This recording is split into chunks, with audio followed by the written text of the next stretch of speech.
దర్శకేంద్రుడు K. Raghavendra Rao దర్శక పర్యవేక్షణలో తెరకెక్కిన స్టూడెంట్ నంబర్ 1 చిత్రంతో డైరెక్టర్ గా సినీ కెరీర్ ని ఆరంభించాడు రాజమౌళి. రెండవ చిత్రం సింహాద్రితో బ్లాక్ బస్టర్ హిట్ కొట్టి టాలీవుడ్ ని విస్మయపరిచాడు.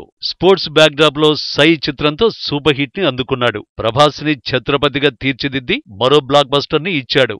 ఎన్టీఆర్ ని యమదొంగగా చూపించి విజయం సాధించాడు. రామ్ చరణ్ తో మగధీర రూపొందించి టాలీవుడ్ ఇండస్ట్రీ రికార్డు కలెక్షన్స్ ని పొందాడు రాజమౌళి. లో బడ్జెట్ లో మర్యాద రామన్న తెరకెక్కించి భారీ విజయాన్ని అందుకున్నాడు. గ్రాఫిక్స్ మాయాజాలంతో ఈగని విజయ విహారం చేయించాడు. ఇక బాహుబలి సిరీస్ తో పాన్ ఇండియా డైరెక్టర్ గా నంబర్ 1 ర్యాంకులోకి చేరాడు. RRR తో మరోసారి పాన్ ఇండియా డైరెక్టర్ గా 1000 కోట్ల క్లబ్ లో చేరాడు. తన నెక్స్ట్ ప్రాజెక్టుని మహేష్ బాబుతో తెరకెక్కించే సన్నాహాల్లో ఉన్నాడు రాజమౌళి. భారతీయ కథలను వరల్డ్ వైడ్ చేసిన దర్శకునిగా కీర్తిని సాధించాడు.